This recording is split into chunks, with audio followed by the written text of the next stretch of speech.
Good morning everyone. MS classes में आप सभी का एक बार फिर से स्वागत है। जैसा कि आप सभी को थंबनेल से पता लग गया होगा, आज हम UGC net exam first paper unit 1 teaching aptitude से 50 एमसीक्यू क्वेश्चंस को करवाने वाला हूं। वीडियो शुरू करने से पहले यदि आपने हमारे चैनल को सब्सक्राइब नहीं किया तो प्लीज़ सब्सक्राइब कीजिए, लाइक कीजिए, शेयर कीजिए और हाँ, बेल आइकन दबाना ना भूलें जिससे हमारी वीडियोज़ की नोटिफिकेशन आप तक सबसे पहले पहुँचें। तो आइए शुरू करते हैं।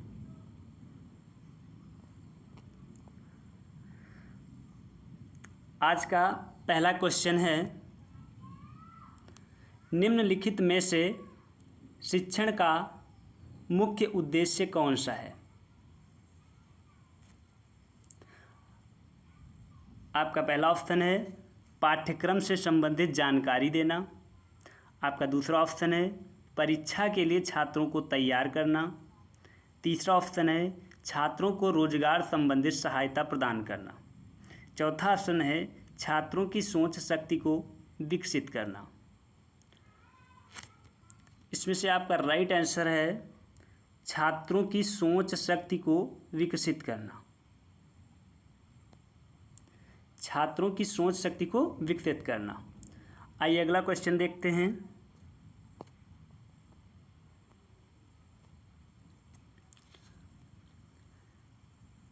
प्रश्न नंबर 2, एक प्रभावी शिक्षक सुनिश्चित करता है कि आपके ऑप्शंस हैं कक्षा में छात्रों में परस्पर सहयोग की भावना उत्पन्न हो। दूसरा ऑप्शन है उसे कक्षा में हस्तक्षेप न करना पड़े। तीसरा ऑप्शन है छात्रों के बीच प्रतियोगिता हो। आपका चौथा ऑप्शन है स्थिति की मांग के अनुरूप कक्षा में प्रतियोगिता या परस्पर सहयोग की भावना उत्पन्न हो। आपका सही उत्तर है स्थिति की मांग के अनुरूप कक्षा में प्रतियोगिता या परस्पर सहयोग की भावना उत्पन्न हो। आइए अगला क्वेश्चन देखते हैं।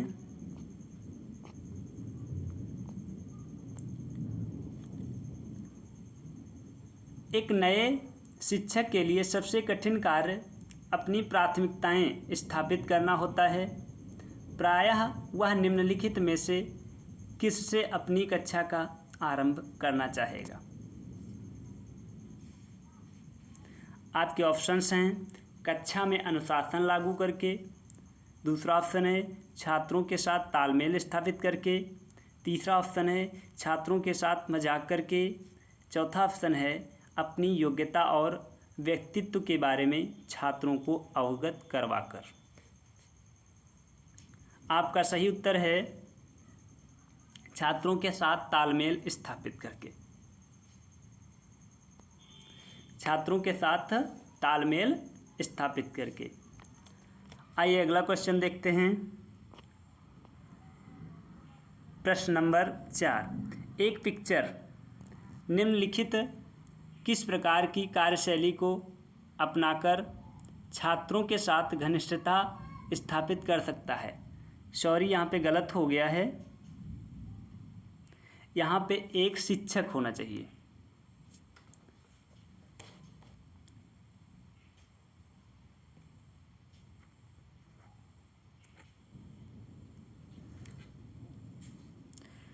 हाँ, एक शिक्षक निम्नलिखित किस प्रकार की कार्यशैली को अपनाकर छात्रों के साथ घनिष्ठता स्थापित कर सकता है? आपका पहला ऑप्शन है एक मार्गदर्शक की भूमिका निभाकर सहायता करने के लिए इच्छुक होना। दूसरा ऑप्शन है अपना आधिकारिक प्रभुत्व स्थापित करके। तीसरा ऑप्शन है छात्रों को अपने ज्ञान से प्रभावित करना। चौथा ऑप्शन है सख्त नियम लागू करना। आपका सही उत्तर है एक मार्गदर्शक की भूमिका निभाकर सहायता करने के लिए इच्छुक होना।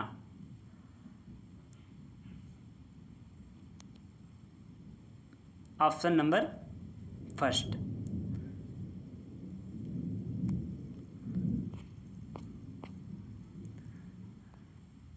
प्रश्न नंबर 5, निम्नलिखित में शिक्षण की गुणवत्ता का आकलन करने के लिए सबसे उपयुक्त विधि कौन सी है? आपका पहला ऑप्शन है वार्षिक परीक्षा परिणाम, दूसरा ऑप्शन है छात्रों की उपस्थिति, तीसरा ऑप्शन है कक्षा में छात्रों की पारस्परिक विचार विमर्श की गुणवत्ता की जांच, चौथा ऑप्शन है कक्षा में छात्रों की चुप्पी। आपका सही उत्तर है कक्षा में छात्रों की पारस्परिक विचार विमर्श की गुणवत्ता की जांच। आइए अगला क्वेश्चन देखते हैं। निम्नलिखित में से अधिगम के मार्गदर्शन में शिक्षक की भूमिका का न्यूनतम महत्वपूर्ण पहलू क्या है? आपका पहला ऑप्शन है निजी जीवन में आने वाली बाधाओं को नियंत्रित करने की अंतर्दृष्टि का विकास करना, दूसरा ऑप्शन है विद्यार्थी के लिए समुचित प्रदर्शन को दर्शाने वाले घटकों को निर्धारित करना, तीसरा ऑप्शन है प्रोत्साहन और नैतिक समर्थन का प्रावधान करना, चौथा ऑप्शन है सतत नैदानिक और उपचारात्मक सहायता का प्रावधान करना। आपका सही उत्तर है निजी जीवन में आने वाली बाधाओं को नियंत्रित करने की अंतर्दृष्टि का विकास करना।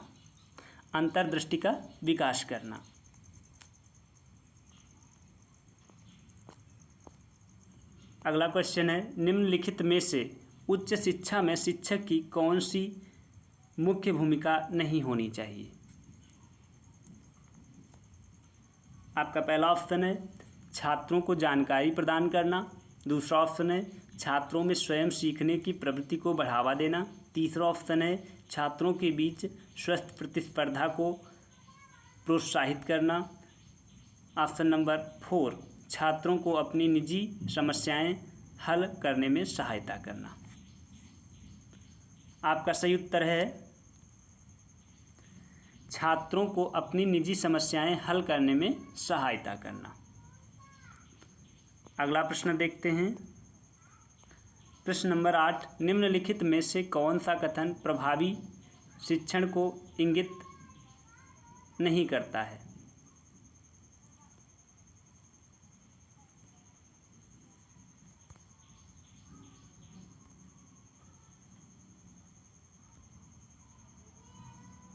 आपका पहला ऑप्शन है एक दर्शक उत्साह के साथ दिखाता है, यहाँ पे दर्शक होता है,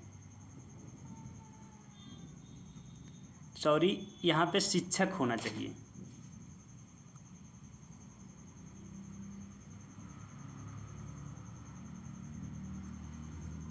एक शिक्षक उत्साह के साथ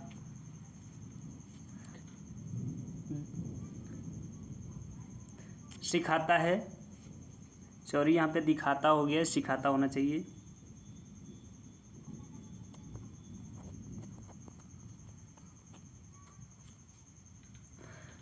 दूसरा ऑप्शन है एक शिक्षक अपने छात्रों में त्रुटि ढूंढता है,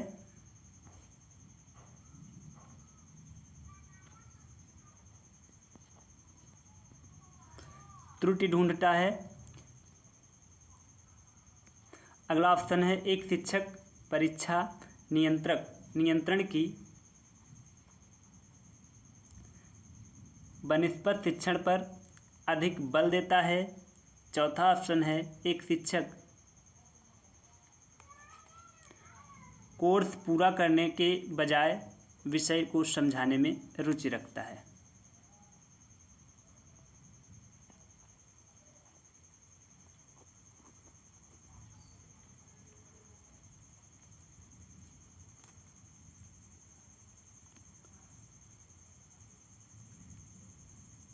आपका सही उत्तर है एक शिक्षक अपने छात्रों में त्रुटि ढूंढता है। एक शिक्षक अपने छात्रों में त्रुटि ढूंढता है। अगला क्वेश्चन, यदि कुछ छात्र परीक्षा में सफल होते हैं तो निम्नलिखित में से इसको किसकी त्रुटि माननी चाहिए?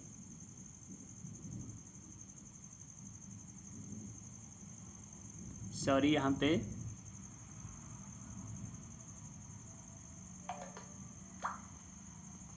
असफल होगा। यदि कुछ छात्र परीक्षा में असफल होते हैं तो निम्नलिखित में से इसको किसकी त्रुटि माननी चाहिए? शिक्षक की, प्रधानाचार्य की, स्वयं छात्र की? इस बात का सामान्यीकरण नहीं किया जा सकता। आपका सही उत्तर है इस बात का सामान्यीकरण नहीं किया जा सकता है।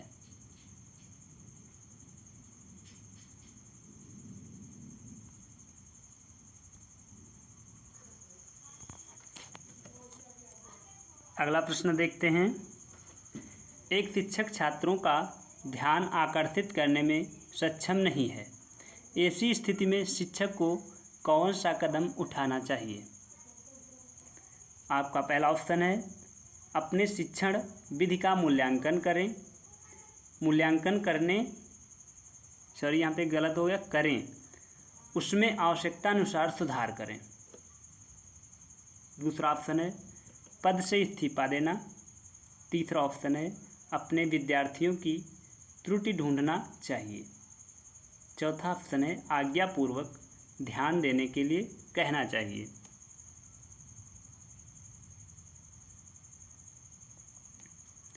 आपका सही उत्तर है अपने शिक्षण विधि का मूल्यांकन करें और उसमें आवश्यकतानुसार सुधार करें। आवश्यकतानुसार सुधार करें। अगला क्वेश्चन देखते हैं। प्रश्न नंबर 11। एक शिक्षक का प्राथमिक कार्य है। आपका पहला ऑप्शन है निर्धारित पाठ्यक्रम को पढ़ाना। दूसरा ऑप्शन है छात्रों का मार्गदर्शन करना और सीखने के लिए प्रेरित करना। तीसरा ऑप्शन है नैदानिक और उपचारात्मक सहायता प्रदान करना। चौथा ऑप्शन है बड़ों की आज्ञा मानने की प्रवृत्ति को विकसित करना। आपका सही उत्तर है छात्रों का मार्गदर्शन करना और सीखने के लिए प्रेरित करना। अगला प्रश्न देखते हैं। निम्नलिखित में से कौन सा कथन शिक्षक व्यवहार एक असफल शिक्षक व्यवहार के आयाम को चित्रित करता है? आपका पहला ऑप्शन है छात्रों को सदैव प्रेरित करता है। दूसरा ऑप्शन है अनुकूल और गतिशील दृष्टिकोण। तीसरा ऑप्शन है छात्रों के प्रति उदासीन रवैया एवं पूर्ण रूप से दिनचर्या पर केंद्रित। चौथा ऑप्शन है समझ और सहानुभूति।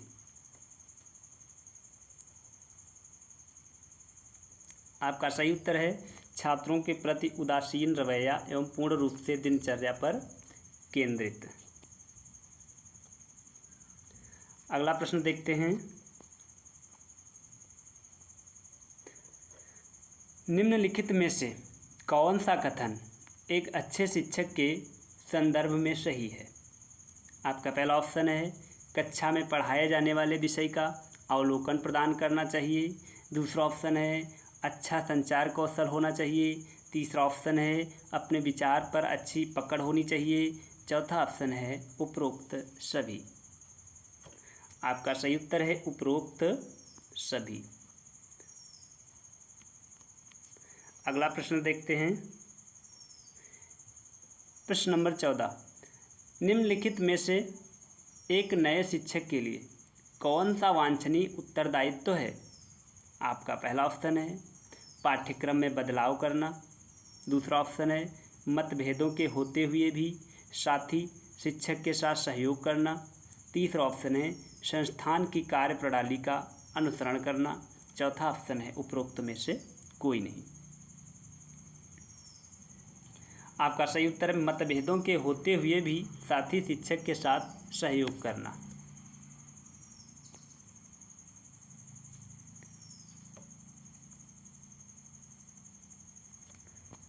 अगला प्रश्न देखते हैं।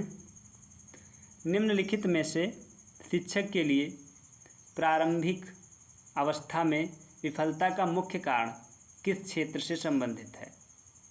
आपका ऑप्शन है पारस्परिक संबंध, शाब्दिक क्षमता, शिक्षक का ज्ञान, छात्रों के साथ कठोर व्यवहार। आपका सही उत्तर है शिक्षक का ज्ञान।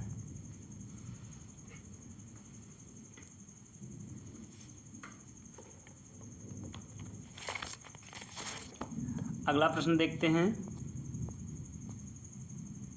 निम्नलिखित में से किसको मुक्त प्रगति शिक्षा पर आधारित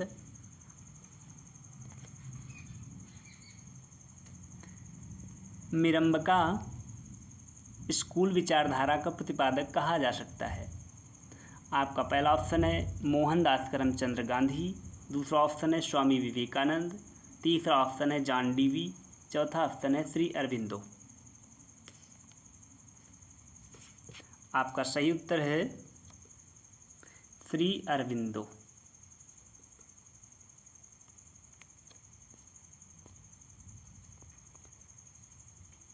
अगला प्रश्न देखते हैं।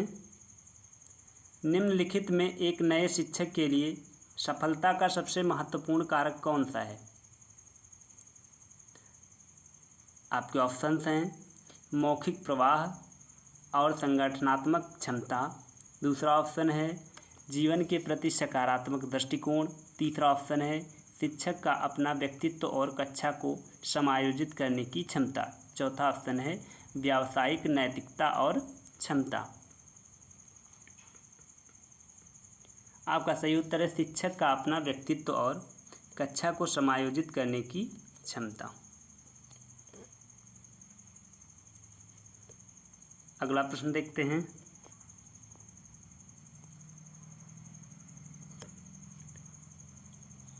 निम्नलिखित में से उच्च शिक्षण संस्थान में कार्यरत शिक्षक के लिए खाली समय में करने के लिए सबसे अच्छा विकल्प कौन सा है?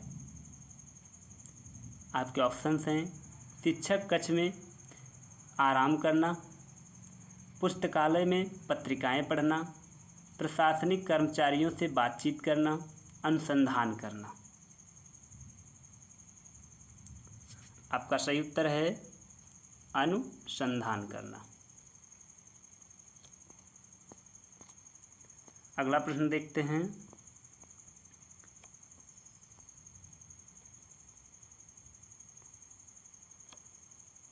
टाइलर मॉडल के अनुसार निम्न में से पाठ्यक्रम के मुख्य घटक कौन से हैं? आपका पहला ऑप्शन है उद्देश्य, विषय सामग्री, शिक्षण तथा मूल्यांकन।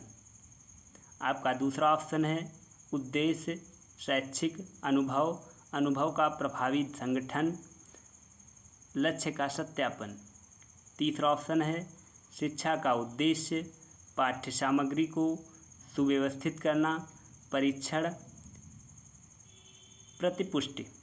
चौथा ऑप्शन है विषय सामग्री, शिक्षण, अधिगम, परीक्षा।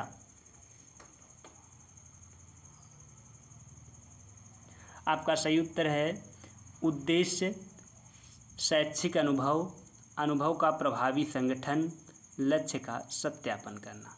आपका दूसरा सही आंसर है। अगला प्रश्न देखते हैं। अनुभवी शिक्षकों को एक विषय पर विस्तृत योजना तैयार करने की आवश्यकता नहीं होती है, क्योंकि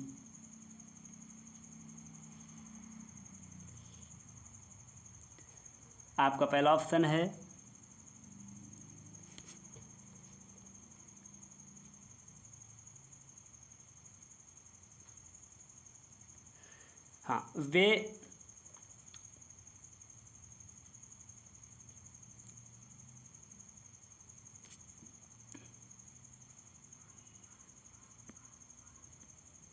वे इसकी सहायता के बिना ही अधिक प्रभावी ढंग से सिखा सकते हैं। दूसरा ऑप्शन है कक्षा में सिर्फ कुछ ही जिज्ञासु छात्र होते हैं।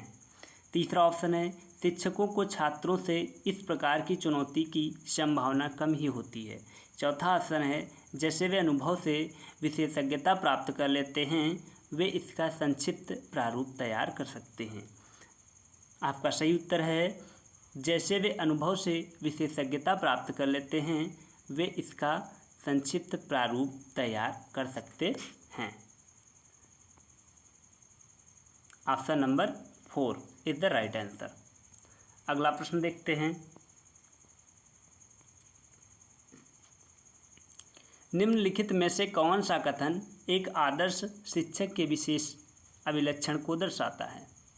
आपका पहला ऑप्शन है कक्षा में पाठ्यक्रम को पूर्ण करवाता है। दूसरा ऑप्शन है अधिगम में छात्रों की सहायता करता है। तीसरा ऑप्शन है एक मित्र दार्शनिक और मार्गदर्शक की भांति व्यवहार करता है। चौथा ऑप्शन है एक कठोर अनुशासन की भांति व्यवहार करता है। आपका सही उत्तर है एक मित्र दार्शनिक और मार्गदर्शक की भांति व्यवहार करता है।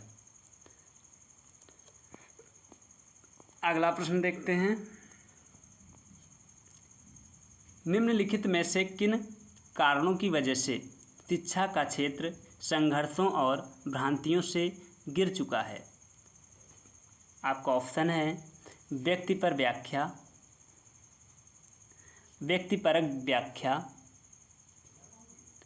दूसरा ऑप्शन है समस्याओं के निदान के लिए कठोर वैज्ञानिक जांच का अभाव। तीसरा ऑप्शन है अच्छे शिक्षण विधियों का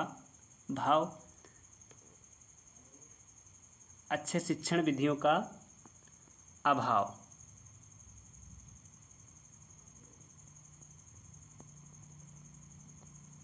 चौथा ऑप्शन है उपरोक्त सभी।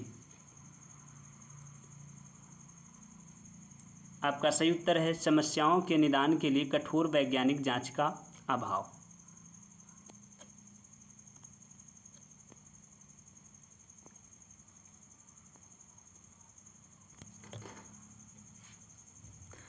आपका अगला क्वेश्चन है निम्नलिखित में से एक शिक्षक को पाठ योजना के परिचयात्मक अंश में छात्रों से क्या अपेक्षा करनी चाहिए? आपका पहला ऑप्शन है अभिहस्तांकित कार्य। दूसरा ऑप्शन है अभिक्षमता विकसित करना। तीसरा ऑप्शन है ध्यान आकर्षित करना। चौथा ऑप्शन है कौशल विकसित करना। आपका सही उत्तर है ध्यान आकर्षित करना।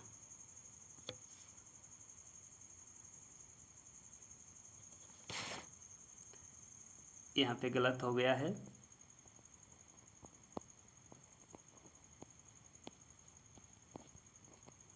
अभिक्षमता होना चाहिए। देखते हैं अगला क्वेश्चन देखते हैं। प्रौद्योगिकी के विकास को ध्यान में रखते हुए भविष्य में एक शिक्षक की क्या भूमिका होनी चाहिए? आपका पहला ऑप्शन है जानकारी प्रदान करना। दूसरा ऑप्शन है नई पाठ्य पुस्तकों को विकसित करना। तीसरा ऑप्शन है छात्रों का मार्गदर्शन करना। चौथा ऑप्शन है शिक्षण में इंटरनेट का प्रयोग करना। आपका सही उत्तर है छात्रों का मार्गदर्शन करना।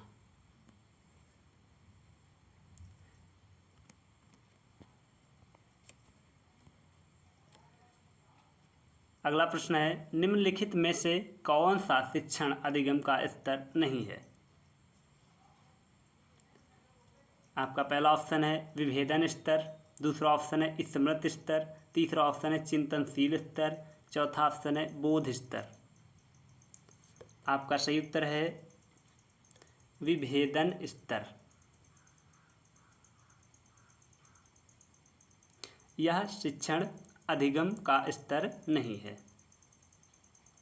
अगला प्रश्न देखते हैं। प्रश्न नंबर 25 शिक्षण उद्देश्यों के आधार पर किए गए ब्लूम वर्गीकरण में विभिन्न ज्ञान क्षेत्र हैं। निम्नलिखित में से कौन सा संज्ञानात्मक ज्ञान क्षेत्र के विषय क्षेत्र में आता है? आपके ऑप्शंस हैं विचार, भावनाएं, कौशल, उपरोक्त सभी।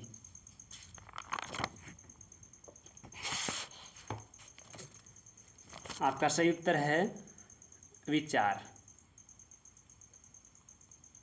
अगला प्रश्न देखते हैं। निम्नलिखित में से किस महापुरुष द्वारा एकीकृत शिक्षा की अवधारणा को प्रतिपादित किया गया है? आपका पहला ऑप्शन है श्री अरविंद, दूसरा ऑप्शन है महात्मा गांधी, तीसरा ऑप्शन है स्वामी दयानंद, चौथा ऑप्शन है स्वामी विवेकानंद।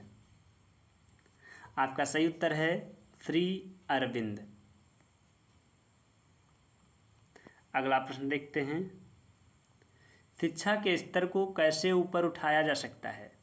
आपका पहला ऑप्शन है अच्छे शिक्षकों की नियुक्ति से, दूसरा ऑप्शन है स्कूलों में भौतिक सुविधाएं उपलब्ध करवाकर, तीसरा ऑप्शन है परीक्षा प्रणाली में सुधार करके, चौथा ऑप्शन है स्कूलों में कंप्यूटर उपलब्ध करवाकर।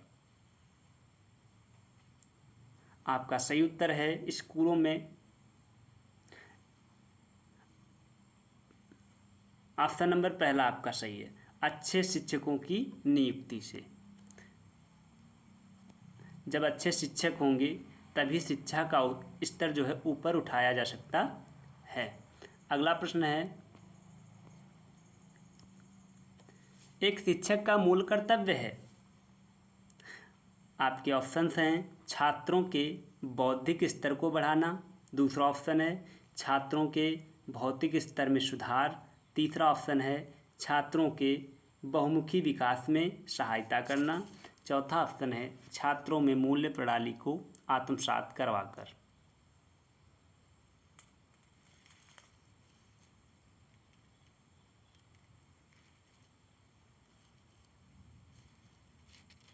आपका सही उत्तर है छात्रों के बहुमुखी विकास में सहायता करना।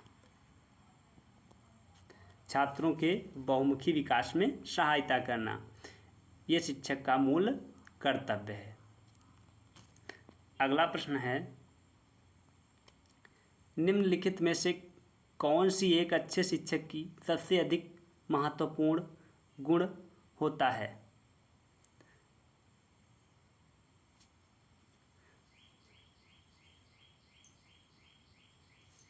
आपका पहला ऑप्शन है समय पालन और सत्यवादिता, दूसरा ऑप्शन है सामग्री में श्रेष्ठता प्राप्त करना, तीसरा ऑप्शन है सामग्री विशेषता और प्रतिक्रियाशील, चौथा ऑप्शन है सामग्री में शिष्टता और सामाजिक वृत्ति का होना। आपका सही उत्तर है सामग्री में शिष्टता और सामाजिक वृत्ति का होना। अगला प्रश्न देखते हैं। प्रश्न नंबर 30, एक शिक्षक का शिक्षण संस्था में समायोजन का प्राथमिक दायित्व निम्नलिखित में से किसका बनता है? आपके ऑप्शंस हैं छात्र का, दूसरा ऑप्शन है प्रधानाचार्य का, तीसरा ऑप्शन है स्वयं शिक्षक का, चौथा ऑप्शन है समुदाय का। आपका सही उत्तर है स्वयं शिक्षक का।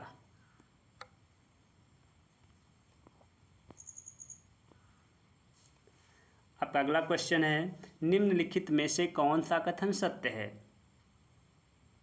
आपके ऑप्शंस हैं पाठ्यक्रम पाठचर्या का एक संलग्न है, दूसरा ऑप्शन है पाठचर्या सभी शिक्षण संस्थानों में एक ही है, तीसरा ऑप्शन है पाठचर्या में औपचारिक अनौपचारिक शिक्षा दोनों शामिल हैं, चौथा ऑप्शन है पाठचर्या में मूल्यांकन विधियां सम्मिलित नहीं होती हैं।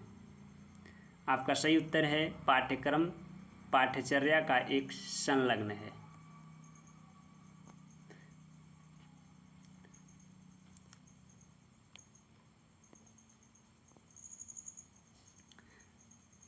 प्रश्न नंबर 32, एक अच्छे शिक्षक में सबसे महत्वपूर्ण गुण क्या होना चाहिए?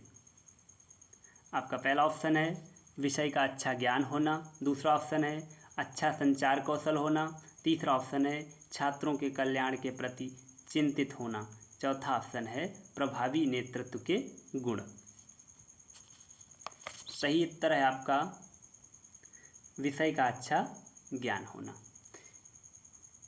यदि शिक्षक को विषय का ज्ञान होगा तभी वो एक महत्वपूर्ण गुण से शिक्षक कहलाएगा? अगला प्रश्न है,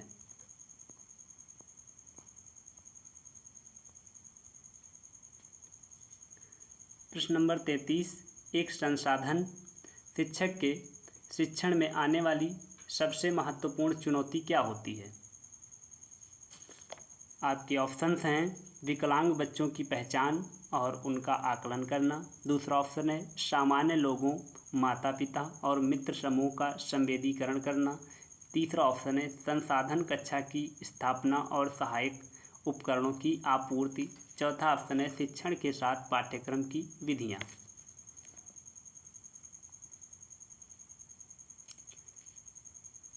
आपका सही उत्तर है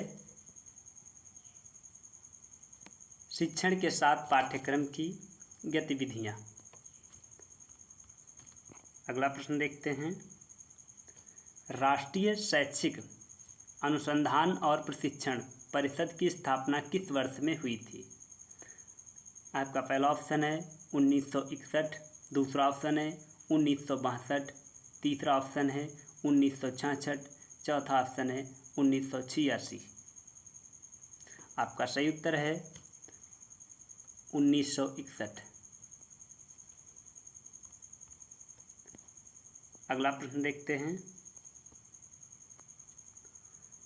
अधिगम प्रक्रिया के निम्नलिखित चरणों में से कौन उपयुक्त क्रम में नहीं है? आपके ऑप्शंस हैं अभिप्रेरणा, दूसरा ऑप्शन है बाधा, तीसरा ऑप्शन है अनुक्रिया, चौथा ऑप्शन है लक्ष्य। आपका सही उत्तर है लक्ष्य। अगला प्रश्न देखते हैं,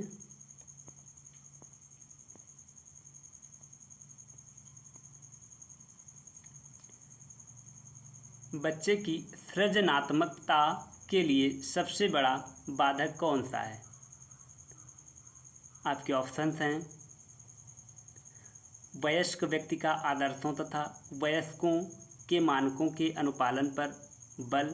दूसरा ऑप्शन है आवश्यक प्रेरणा प्रदान करने में व्यक्ति को, यहाँ पे गलत हुआ है, वयस्कों हो जाएगा। यहाँ पे क्या हो जाएगा? वयस्कों।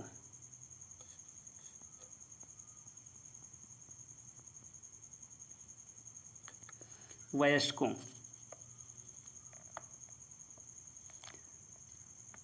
वयस्कों की असफलता।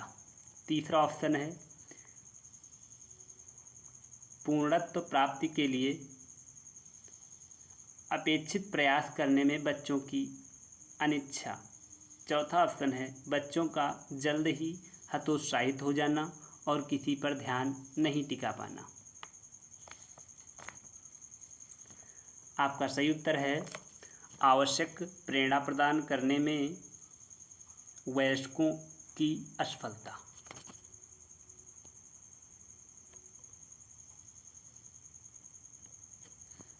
अगला प्रश्न देखते हैं, शिष्य केंद्रित शिक्षा का अर्थ है? आपका पहला ऑप्शन है अतिथियों द्वारा पसंद की जाने वाली शिक्षा। दूसरा ऑप्शन है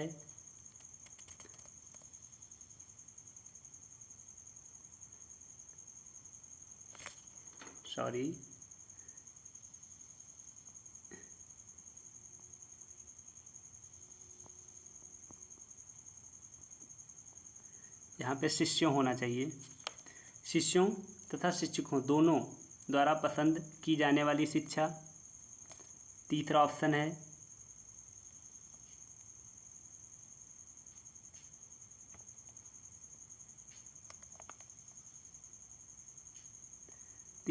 है शिष्यों की आवश्यकताओं एवं आकांक्षाओं के अनुकूल शिक्षा।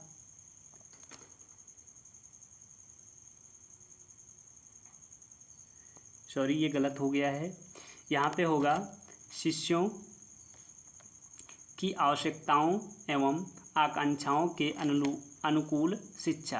आपका चौथा ऑप्शन है शिष्यों के विचार से सरोकार रखने वाले लोगों द्वारा सार्थक वांछनीय माने जाने वाली शिक्षा। आपका सही उत्तर है शिष्यों की आवश्यकताओं एवं आकांक्षाओं के अनुकूल शिक्षा। शिष्यों की आवश्यकताओं एवं आकांक्षाओं के अनुकूल शिक्षा आपका तीसरा सही उत्तर है।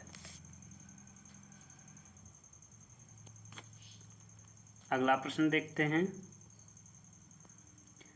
मूल पाठचर्या किस पर बल नहीं देती? आपके ऑप्शंस हैं प्रजातांत्रिक क्रियाओं, दूसरा ऑप्शन है समस्या समाधान, तीसरा ऑप्शन है विषय वस्तु का सुपरिभाषित पिंड, चौथा ऑप्शन है विभिन्न विषय वस्तु का एकीकरण। आपका सही उत्तर है समस्या समाधान।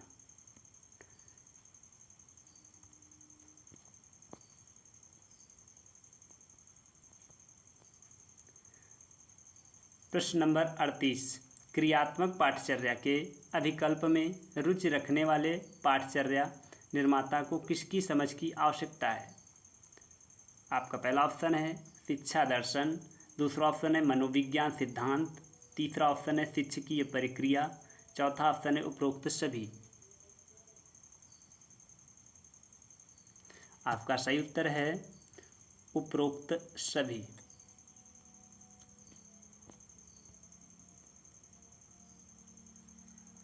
प्रश्न नंबर 39। मूल पाठचर्या में क्या होता है? आपका पहला ऑप्शन है इसी विषय वस्तु,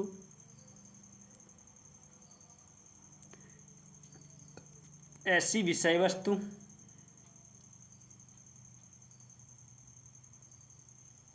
जिसे बच्चे स्कूल में अनिवार्यता सीखें, दूसरा ऑप्शन है विद्यालय अधिकारियों द्वारा नियत विषय, तीसरा ऑप्शन है विद्यालय के कार्यक्रम में सकल अनुभव, चौथा ऑप्शन है अध्यापकों द्वारा तैयार की गई इकाइयों एवं पाठ्य योजना। आपका सही उत्तर है ऐसी विषय वस्तु जिसे बच्चे स्कूल में अनिवार्यता सीखें। आंसर नंबर आपका पहला सही है।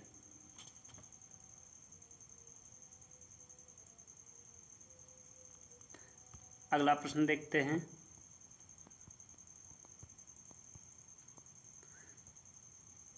अध्यापक शिक्षा के पाठ्यक्रम की क्रियान्वित की जिम्मेदारी प्रत्यक्ष है।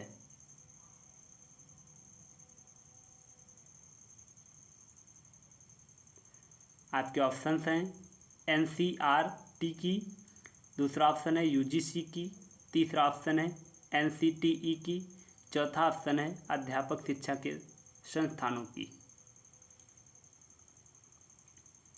आपका सही उत्तर है NCTE की। NCTE की।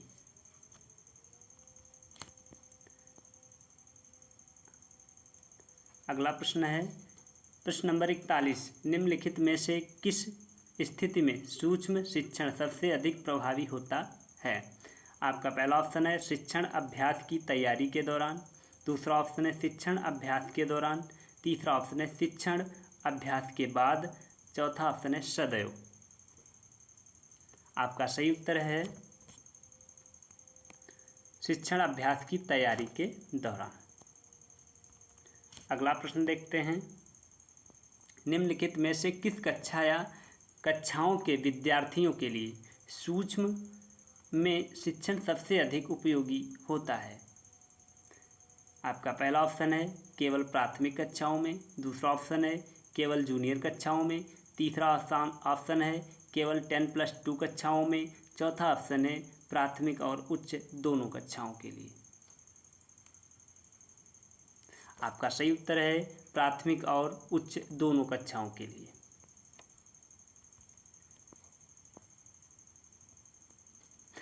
अगला क्वेश्चन है निम्नलिखित में से किस विश्वविद्यालय ने सन 1961 में सूक्ष्म शिक्षण की अवधारणा को प्रतिपादित किया था? आपके पहला ऑप्शन है स्टैनफोर्ड विश्वविद्यालय, दूसरा ऑप्शन है ऑक्सफोर्ड विश्वविद्यालय, तीसरा ऑप्शन है दिल्ली विश्वविद्यालय, चौथा ऑप्शन है जवाहरलाल नेहरू विश्वविद्यालय। आपका सही उत्तर है स्टैनफोर्ड विश्वविद्यालय, स्टैनफोर्ड विश्वविद्यालय। आप अगला क्वेश्चन देखते हैं। निम्नलिखित में से अनुदेशात्मक प्रक्रिया किस शिक्षण प्रतिमान का मुख्य घटक है? आपके ऑप्शंस हैं छात्र केंद्रित शिक्षण प्रतिमान, दूसरा ऑप्शन है मूलभूत शिक्षण प्रतिमान, तीसरा ऑप्शन है आगमनात्मक शिक्षण प्रतिमान, चौथा ऑप्शन है उपरोक्त सभी। आपका सही उत्तर है मूलभूत शिक्षण प्रतिमान।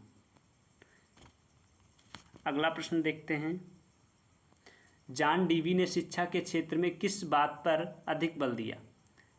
आपका पहला ऑप्शन है क्रिया मूलक ज्ञान, दूसरा ऑप्शन है सत्तावादी शिक्षण विधियों पर, तीसरा ऑप्शन है दोहराव शिक्षण पर, चौथा ऑप्शन है उपरोक्त में से कोई नहीं। आपका सही उत्तर है क्रियामूलक ज्ञान।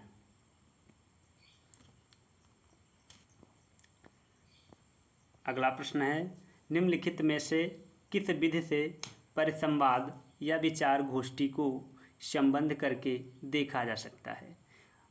आपका पहला ऑप्शन है आविष्कार विधि, दूसरा ऑप्शन है व्याख्यान विधि, तीसरा ऑप्शन है परिचर्या विधि, चौथा ऑप्शन है प्रदर्शन विधि।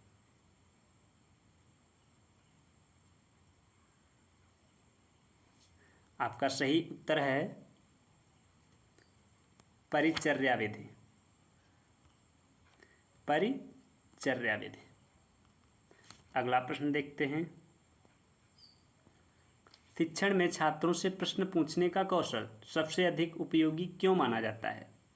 आपका पहला ऑप्शन है शिक्षण में छात्रों की सक्रिय भागीदारी को सुनिश्चित करने के लिए, दूसरा ऑप्शन है छात्रों द्वारा तथ्यों को याद रखने के लिए, तीसरा ऑप्शन है छात्रों को अनुशासित बनाने के लिए, चौथा ऑप्शन है छात्रों को परीक्षा के लिए तैयार करने के लिए। आपका सही उत्तर है शिक्षण में छात्रों की सक्रिय भागीदारी को सुनिश्चित करने के लिए। अगला प्रश्न देखते हैं। निम्नलिखित में से कौन सा कथन सूक्ष्म में शिक्षण के बारे में सत्य नहीं है? ऑप्शन नंबर पहला है यह एक शिक्षण विधि है, दूसरा है यह शिक्षण कौशल का अंतर्भाग है, तीसरा ऑप्शन है हर कौशल के लिए अलग से अभ्यास चाहिए, चौथा ऑप्शन है प्रश्न करना सूक्ष्म शिक्षण का एक घटक है। आपका सही उत्तर है यह एक शिक्षण विधि है। अगला प्रश्न देखते हैं। निम्नलिखित में से आर्मस्ट्रांग किस विधि के मुख्य प्रतिपादक थे? आपका पहला ऑप्शन है समस्या समाधान विधि, दूसरा ऑप्शन है परियोजना विधि, तीसरा ऑप्शन है विचार विमर्श विधि, चौथा ऑप्शन है अनुमान की विधि।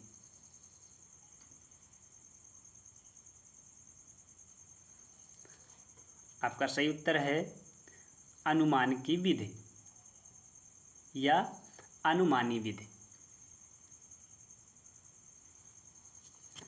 अगला प्रश्न देखते हैं।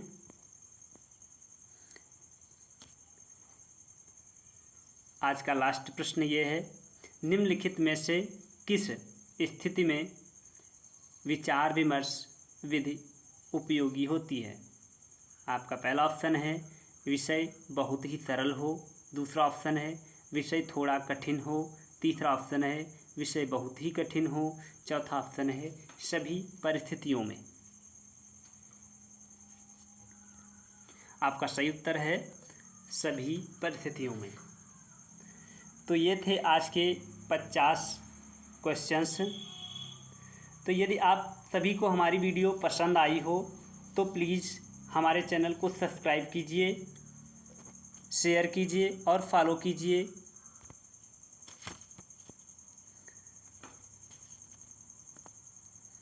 नमस्कार।